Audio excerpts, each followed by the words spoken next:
Hello, everybody, and welcome to the Volland front end tour. This is Jason, the Wizard of Ops. So first, let's start on the cookies on the authorization. As you know, before we had some bugs in the authorization through Google. We now have installed cookies into our authorization algorithm. So it will be a lot smoother. Your login may time out, but that doesn't mean that you're going to need to log out and log in every time, and it should inform you when it does log out.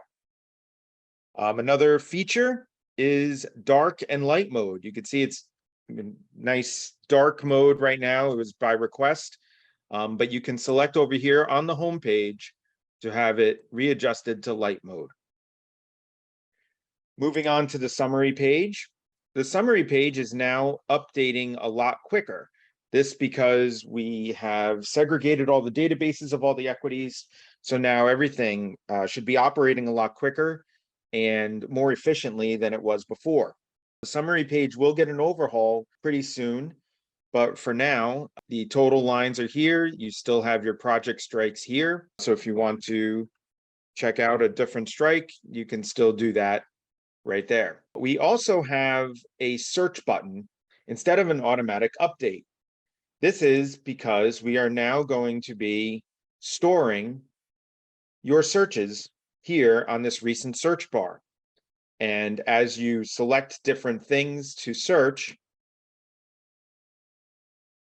you can now go back to what you previously searched here and click, and it will go back to your prior searches. One kind of thing to note is because we're doing separate databases for each equity, you must select an equity, click search, and then do expirations, kind, and on the exposure page, Greeks afterward.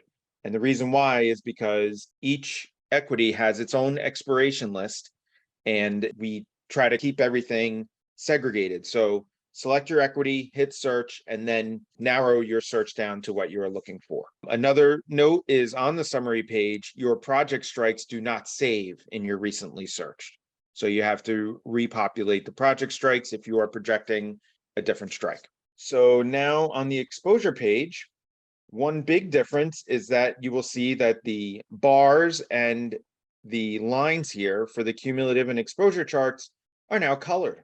On the exposure chart, regardless of Greek, the negative values are red and the positive values are green. However, on the cumulative chart, we have made the negative values bearish and the positive values bullish. So if you go here to Vanna, for instance, and click search, you'll see that even though the values here are positive, since we kind of consider Vanna a bearish force when it is positive below spot, because if implied volatility goes up, then Vanna will increase the selling as the price goes down. So we put the red strikes, the bearish strikes, appropriately on the right side. We also, on the cumulative chart, have put a yellow dot at the current price. So that'll show you where the current price is, and you can get a frame of reference as to what the Greeks are telling you from there. All right, so this is just the first rollout in a bunch of changes that are coming, but this is going to be the new Volland look, and I hope you enjoy it. Thank you very much.